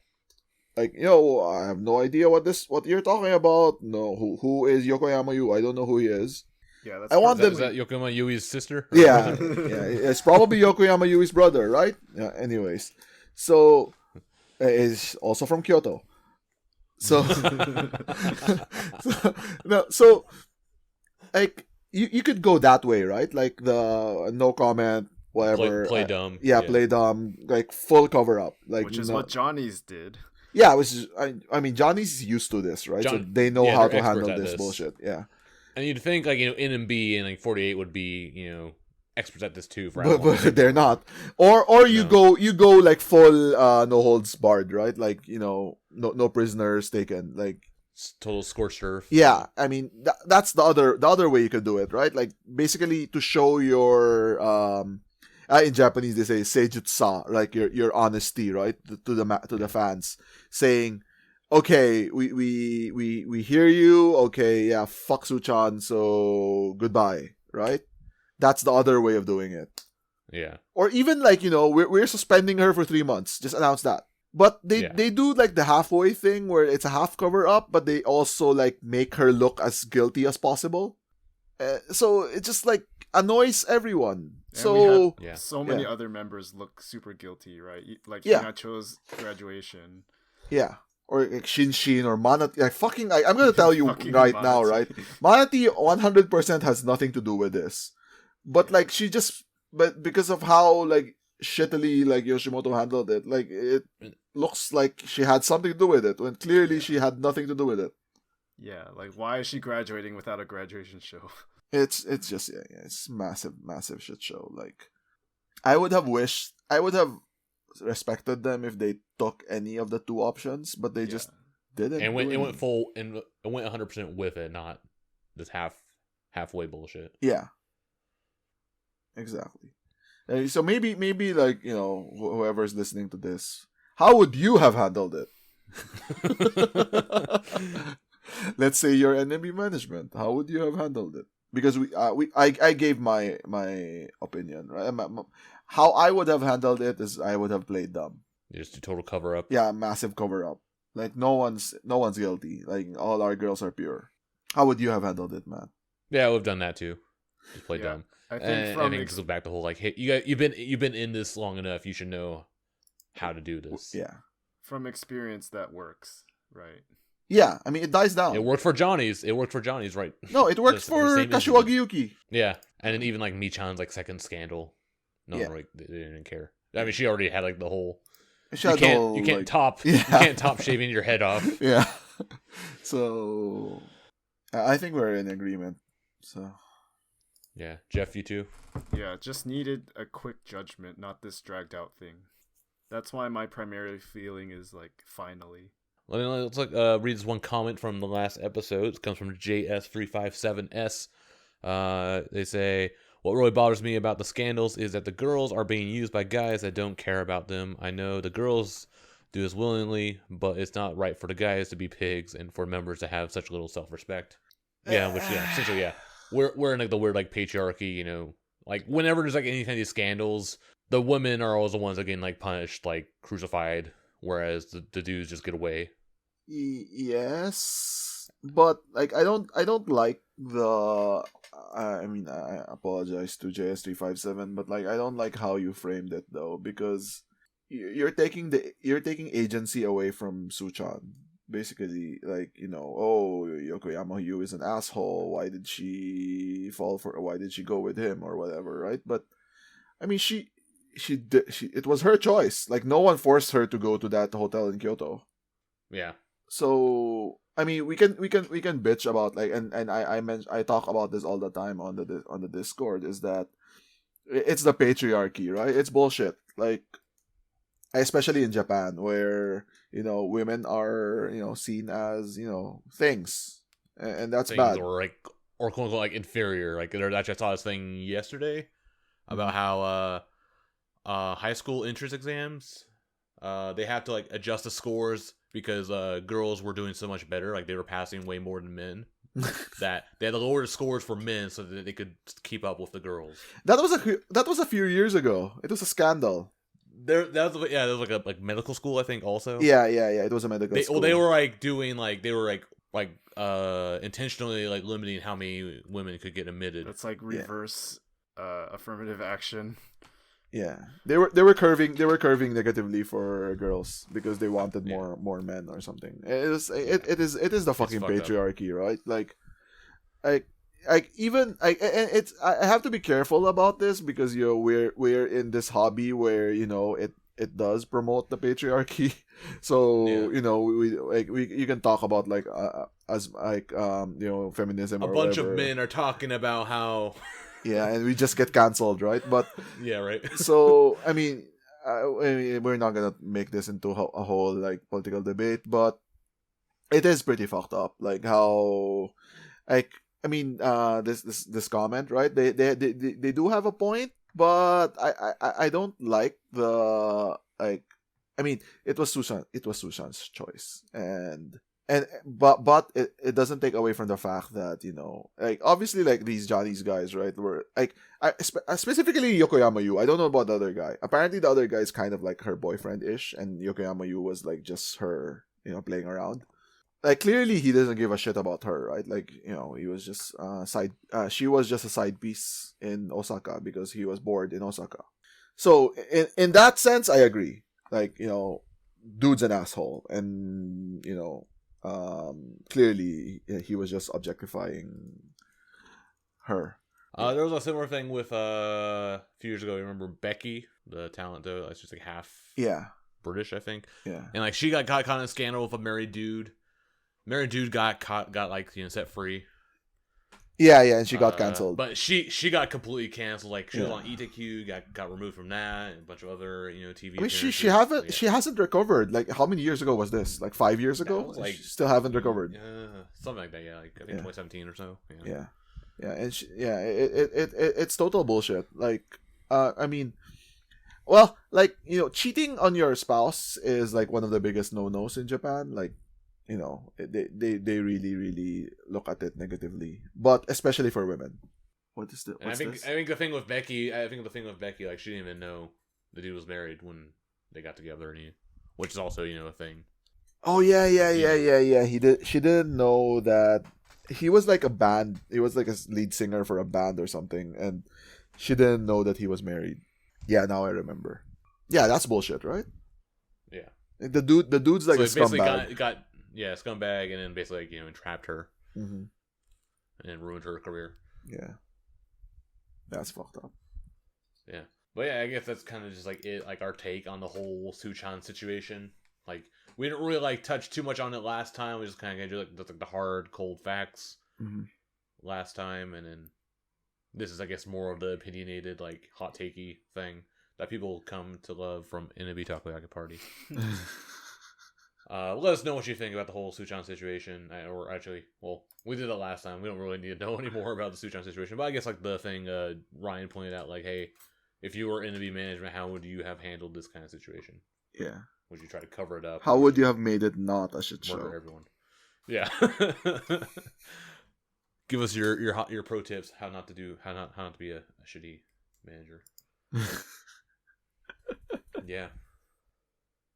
Let's move on to some more. I guess good news. We had a few events to talk about. Geoff, this is Geoff's time to shine. Yeah. So something that was not canceled. So the play that Chihhi and Marin appeared in called Psychic Gakuen. There was Tokyo shows from May 12th to 16th, and then in Ishikawa Prefecture last weekend, the 22nd and 23rd. So fortunately, even though it's still the state of emergency in Tokyo, like just in the nick of time, like they changed the restrictions and allowed like plays and theaters to happen again with audience. Literally like starting on the first day of the show. So I got to go. Finally seeing Chihhi in a play after a year and a half of like cancellations and delays. Third time's the charm. Fourth time. Fourth time, okay. Yes. That's hilarious. I won't go into it, but it was great. I mean, obviously I was happy to see Chihhi like live on stage like multiple days in a row. So it was just a fun overall experience, like that I haven't had in a long time. Like meeting up with other fans who are also crazy and came to Tokyo despite the state of emergency. Did you go to every single show that she was in? No. Only 5. Fake fan. Only 5 out of 14. So the one guy. Only 5. One guy went to. Like all but 14. 2. All but 2. Okay, respectable. That's the most I know of. I don't know. Like, sounds insane to me. So was it always going to be in Ishikawa, or was that like changed because of like the Osaka? It was actually originally announced like that. So I thought like they were trying to avoid Osaka, because like the previous one that Chihhi and Martin were in, it was originally Tokyo and Osaka, and they canceled only the Osaka show, and Chihhi and Martin were only in the Osaka cast. So that was when I was like the most pissed. Because it was like at that point it was just Tokyo under a state of emergency and not even Osaka yet. Yeah. So you went to Ishikawa. Yes. Which was also recently in the news for spending coronavirus money on a big dumb giant squid statue. So tell the folks at home, did you see the giant squid statue? No. I think that's like really far away though. It's in like some bumfuck part way up on the peninsula. Yeah. But see, the thing is, like, Ishikawa is already like a bumfuck middle of nowhere place also. Kanazawa is nice. It's a pretty big city. It's bigger than Utsunomiya. Yeah, Kanazawa is actually nice. Yeah. It's yeah, I was actually more interested in like what Geoff did in Kanazawa than like the actual play. I went to the park that has the remains of the castle, so that was actually open. But then the famous Japanese garden, Kenrokuen, was closed because like Ishikawa is under its own state of emergency, which was oddly like more strict than Tokyo's state of emergency. It was really dumb. Restaurants and the plays in Ishikawa had to end by 8 p.m. But then Tokyo can go until 9 p.m. So then there was one show where like they had an after talk with the cast members, but then it was only on the stream because like they didn't have time to do it before 8 p.m. Yeah, it was just so much. Yeah, I don't know. I just didn't even think about like checking if the garden was open. And when I got to the gate, it was closed. I was like, oh no, because it's like one of the 3 famous gardens in Japan. The third one. So basically, you weren't really able to do anything then. I ate seafood, so the seafood market was still open. I mean, you can eat seafood anywhere. But you can eat seafood in Tokyo. It's fresh there. I mean, you can go to Tsukiji or something.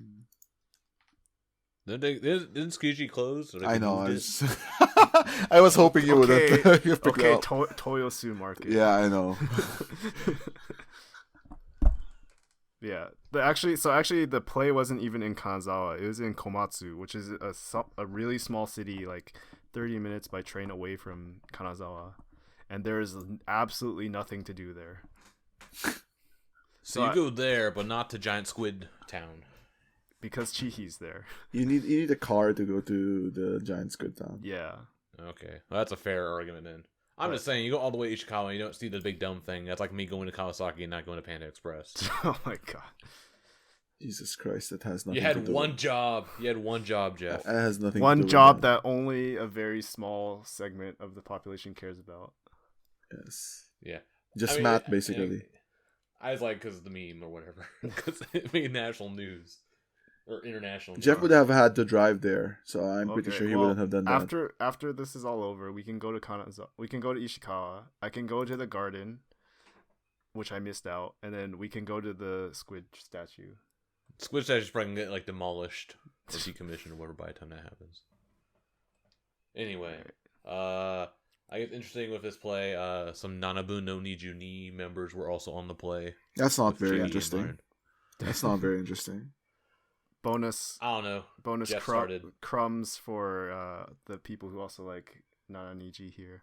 I see. Yeah, so there was all Shirosawa two of you. Kanae. She was the main heroine, opposite of Chihhi in only the Tokyo show, and then Takatsuki Urara Retan. She was like the daily guest for a couple of the Tokyo shows.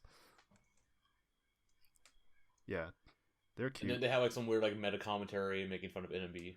Yeah, so like in the daily guest part, so these plays are kind of like, they're not like high art. They're not like Broadway. They're especially these plays that are like targeted toward otaku. There's a lot of like inside jokes and like fourth wall breaking. So the rotating guest, literally in the story, like her character is also called rotating guest, and then her power is like time controlling time.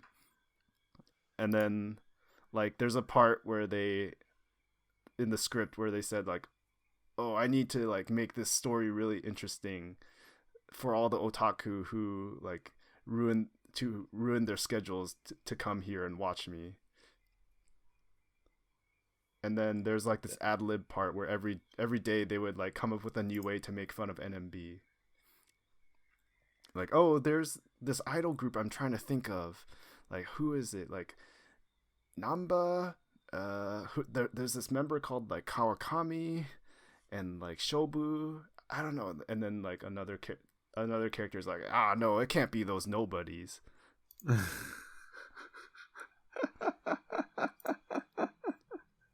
Yeah. Too true.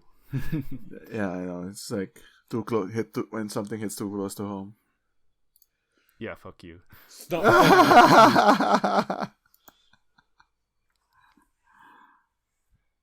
Is this play like based on like a manga or anime or anything? No, but it's like really original. It's original overall. So, but it's like a high school setting where everyone has like psychic powers, which is kind of like a typical anime setting. And there's also a huge part that's like a parody of JoJo's Bizarre Adventure. Like there's a character who always says "yare yare daze." If you get it, Do they play with American clackers? What? No. I'm just referencing another show. What is that show? It's the YNN American stream, American Quiz stream. And actually, this one's actually pretty cool. So there's Kokona, Reiko, Misaki, and Anju. And they just did a bunch of quizzes about America. And then some parts of it, they had a whole like conversation part that reminded me a lot of an old favorite show of Tanieda English, where like Misaki is basically, you know, like the person who's like playing the gaijin role, the foreigner role. And that's pretty good. So anyway, I liked it. Misaki a lot of other English people liked when it. Yeah, they do like a Misaki English or Misaki, and then they have like some other like you know the like the ID equivalent. I would pick Mirai. I that's a good pick. Or Miu, because they already kind of do that in the Will Be Idol. In the Will Be Idol, or WBI as she calls it. Dubs BI. Yeah. Yeah, that's cool. But anyway, yeah, at the end of the show, like they're playing with American Clackers, which is like some like boomer toy that they played with in America, like in the 70s. I guess it got brought over to Japan, and JoJo uses that as his weapon in like the anime. Apparently, all comes full circle. Yeah, that's why I was referencing that. Yeah. Anyway, let's check it out. I'm making some subtitles for that video, so you can probably check that out on TEPPEN Subs if you want to. Oh. See that. Yeah. Anyway, by the time you're listening to this, it may be up. Another thing that may be happening by the time you're listening to this is the NMB D2 versus Next Gen stream. Yeah. Which is it may be happening as you're listening to this. So, we already watched it. We're gonna pretend we already watched it, and by pretend I mean we actually watched it. So, what was you guys' favorite part from that? I like the part where Anshu did something crazy. How about you guys? Wait, is she on it? Yeah, she's like the MC. Oh, One of the MCs. Well, you have to be He's careful not to post it on Twitter, though. No screenshots of Anchu. Yeah. She even mentions that you can't even block out her face. That still counts, apparently. Wow. Yep. Be careful. Andrew, if you're listening to this, shut up. All right. They're doing a weird thing, yeah. So actually, they're calling this non-battle as well. Non-battle D2 versus next gen stream, and they're doing two parts of it. So it's like D2 versus D3 and 6th gen. Yeah. Yeah, and then there's D2 versus 5th gen and 7th gen. Because they know that odd gens are the best. Oh, we'll see how it goes. Yeah. But yeah, they're selling that through like the whole fanny ticket replacement for the Hatsu Natsu and Lolly concert. You know what? I realized the other day that I was still subscribed to DMM. And yeah. And I unsubscribed. Fake fan. Finally, the curse is lifted. Yeah, it's like I can't take it anymore. Well, I mean, you can't take them taking your money anymore. Yeah, I mean, I always like subscribe and unsubscribe though, so it's not like some big thing where it's like, oh, he finally unsubscribed. So until they do what I do and just buy the gift cards from the convenience store. Oh, I'm not gonna do that. Fuck that. But then, if you don't have money, you don't have to worry about getting unsubscribed. That's true. No, I mean my thing is like until they give like compelling content, I'm not gonna subscribe. Non-battle 2, let's go. Yeah, okay, let's do it. Also, give us a vote. Yeah. But yeah, so they're doing those, and then there's also gonna be some comedy streams that Anchi is also gonna be in. I think, yeah. Plus some other members. It's all the Senbatsu, just divided. Senbatsu. Okay. Oh yeah. So Shidare. And yeah, and Senbatsu. then it's probably at the theater, so they're gonna perform Shidare Yanagi. So it's gonna be the first full performance we see. Yeah, and then maybe they'll also reveal the music video there too. Yeah, maybe they would have revealed it at the concerts. Who knows? And now they have to do it here. Yeah. But yeah, you can check that out. I mean, or you've already checked it out. Actually, I think you can still like buy it even after. Like it's like there's an archive for like a week after. Only like 2 days actually, which is pretty sad. Oh really? Oh shit. Yeah. Shit. But yeah, it's like on the Yoshimoto fanny ticket site. Yeah.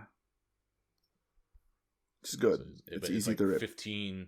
It's like 1,500 yen each. Don't say that. You're not supposed to say that. I'm just gonna get mad. I mean, I don't bother ripping anymore, so. You need to teach me. Yeah. Yeah. So you can check that out. Another event we can talk about. We kind of teased this when we were talking about the whole Suuchan thing, but the group, the team, Hanashikai events. So me and Geoff, we did those for Wink. I did for Wink and Qmart. There's some reports of those on Twitter. I have reports on it, and I actually messed up with well, Geoff, you also messed up with Anchu. You sabotaged yourself. We both messed up with the third gens who were first. Yeah, that's true. So like Geoff tried speaking English to Anchu, and she's like, didn't know what she. I tried name dropping Matt, like, oh, I'm Matt's friend, and then I was hoping she would like go crazy, oh, Mato, but like she was like, oh, so then I was like, thank you. Shit, what do I say now? And I said like, oh, speak English to Mato, and then she was just continued staring at me. Yeah, that was bad, but that went poorly. But the rest was really good. Like I prepared something to say for every member, so it was the members were in like the Gojuon order, the Japanese alphabetical order, and so I had like something planned out for every member, and it was only 15 seconds per member, and the app like automatically switched between each member with like a 5-second break in between. So you had like a little bit of time to like readjust mentally to the next member. Mm-hmm. Yeah, I said like, oh, like for example to like Renatan, like, I said, oh, congratulations on your like barbecue article thingy in the magazine. And she's like, oh, thank you. But, like, it was, you know, it's typical first time. Mm-hmm. Which, like, after doing so many handshake events and Hanashikai, I'm not really interested in going to new members anymore. To, like, go back to that first feeling and, like, trying to work up your relationship with a member. But then it was, I mean, this was like a, like what the Zenkoku or national handshake events are like, where you see multiple members. So it was kind of my first experience doing that. So having like multiple members in a row was the first time, it was okay. It wasn't like I bought specifically for this member, so I felt like I had to get more out of it. Well, if things didn't work out, if Chihhi didn't get to do the play, but she got to do this, then you would have bought this for her. Yeah, I still enjoyed it. Money well spent. Yeah, like Nanaho finally said like, "Oh, long time no see." So I finally confirmed she remembered. Oh shit! Got the ninchi. Got the watashi. Not the watashi kanji. That's just ninchi. I got fake watashi kanji from Yuina. I thought she remembered me from like my showroom comments or whatever. But I think she just recognized that I had a foreign name and was asking where I was from. Oh, didn't she think you were from like Hong Kong? I don't think so. I think, or was that that might have been Arda. I'm not sure. No. I thought maybe she like said Hong Kong, but I think she read my name as John. Because the katakana for Geoff kind of looks like John if you look quickly. Yeah. So she just assumed it was that. But I ended up getting like a number of her Hanashikai tickets. Oh, shit. I've always kind of wanted to talk to her about like random food stuff. And girly like, cafe recommendations. In this like 15 seconds, she seemed like she'd be very fun to talk to, so I got some more tickets. Geoff found a new Oshi. No. It's a 3 Oshi. A what? A 3 Oshi. His is 3 Oshi. Nah, it's gonna be number 1. No. When Chihhi leaves. No, that's Nanaho. It takes a lot of effort to... You know how much effort it takes to like actually... You choose to be like Ishi-Oshi for someone at this level. Yeah. Until they leave. And I'm not going to go through that effort for anyone again. It's too much. Well, yeah. I mean, you're nuts, so you can be like Matt, though. I learned from the best. Oh, shit. I always tell people that never... Like, you know, you don't go full like Ryan. Don't go full Walter. Yeah, as for me, Anshu, I congratulated her on Senbatsu, and then like I did a kampai with the new Zone energy drink. It tastes a lot like Squeeze It, the old like Kool-Aid ripoff drink called Mad Hacker. That's good. The other members I didn't really know too well. I just like, oh, I'm from America, you know, got to do the easy mode introduction. Oh, actually, like, I'll say, I got so much Ego Jozu or Nihongo Jozu, and I was like, the Konnichiwa. Oh, Ego Jozu. I'm just like real life. Yeah. Yeah. There's that. Yuina was like screaming at me in English for some reason. So I thought that was amusing. And I showed her the little flag thing from the Good Spoon Cafe. Yeah. Reiko, I said I really liked her performance in the American Quiz thing. The YNN American. Approved from a real American. Yep. That's pretty much it. And then for Kunmar, I fucked up right out the bat with Uka. Cause like, I was wearing like Wink stuff for the Wink call, and then I wore Q-Mart stuff for the Q-Mart call. And I was talking to Uka. I'm like, yeah, I'm wearing Wink stuff. But I meant to say I'm wearing Q-Mart stuff. It's like, Wink? Don't you mean Q-Mart? Like, oh fuck. Yeah. Nishi. At least you caught yourself. Yeah. I mean, you were planning to do this whole like elaborate heel. The wrestler thing or whatever. And then I didn't have the balls to actually do it. But then you accidentally kind of did it. I accidentally did it. Well, I should have like just like unzipped the fly and show like zip the thing. And unzip the fly. Not your fucking fly. Yeah, pervert. wrong zipper. It was more Nihongo Jozu with the rest of the crew. IP was hilarious. IP was hilarious. She saw me in like fucking like deer in headlights. Like, oh god. White person, what do I do? Yeah, she literally was saying that. She's like, shit, I don't know English. And I spoke to her in Japanese. She's like, oh, what a relief, or whatever. Starbucks. Yeah, I tried to name drop Starbucks. I'm like, you literally just said Starbucks. Starbucks, and she responded Starbucks. Well, she's like, what? She's like, Starbucks, what? Yeah, so anyway, I bought more tickets. Were you for trying her to say like, tell. oh, like my hometown is where Starbucks is from? Yeah, or something, or like, hey, you like Starbucks or whatever. But I don't think that's gonna happen. Like in the 2 seconds I had after the initial trauma I gave her. How do they do the switching? Is it automatic, or do they move it's iPhone automatic. around? Oh, okay. It's automatic. I thought they would move like an iPhone around. No, it's not K-pop fan sign. It's like 5 seconds. Except for I randomly had like a weird like 25-second or 30-second gap like between. It might have been IP and Harakaran or whoever. I don't know. I don't know one before Harakaran. It was really long. She stopped the production line for some reason. Pulled the cord. Oh my god, scary foreigner. Yeah. Actually, and I said so. Actually, before with Wink, because like Anju is the only one I actually really want to talk to. I was tempted just to do her and then just like close the app and like fucking bail on everyone else.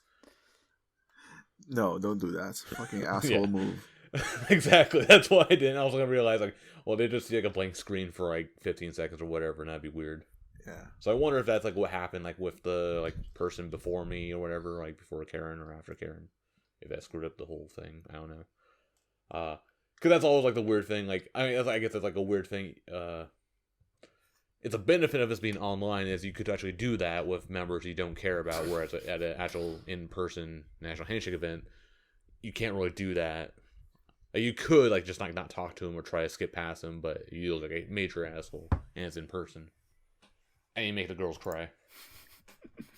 That's also a reason why I don't like the National Handshake stuff, because it's awkward with members like because they know if like you're not there for them, and you know it's awkward because you're not there for them. Yeah. So I can only picture that being fun if it's like a member that your Oshi is close with, and then they start like joining in on the conversation or something. Yeah, which doesn't really happen.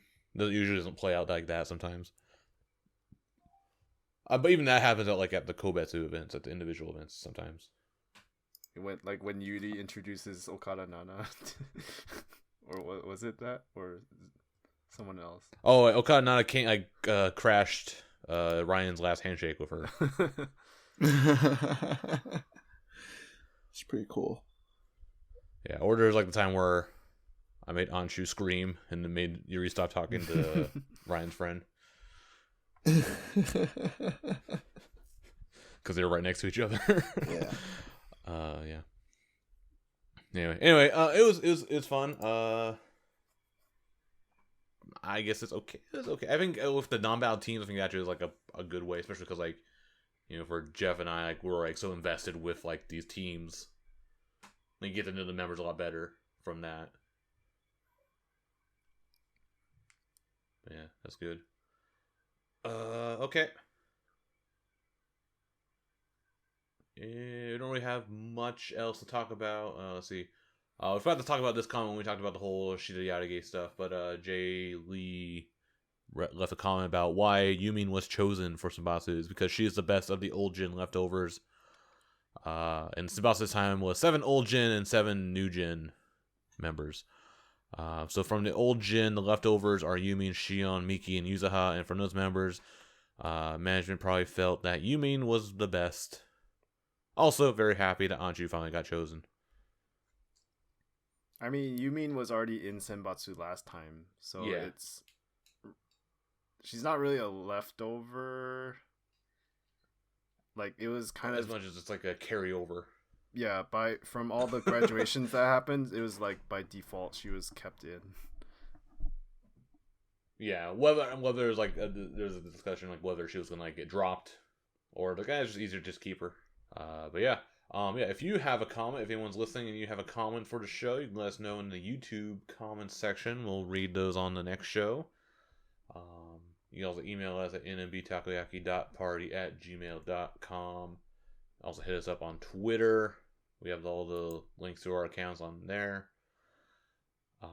Subscribe to the podcast on wherever you get your podcasts, whatever podcast app you use, Apple Podcasts, Stitcher. You can leave us a review on iTunes, all that fun stuff.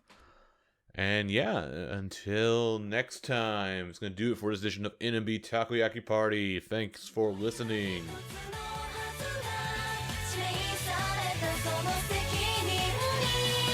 またな情熱の火を灯そう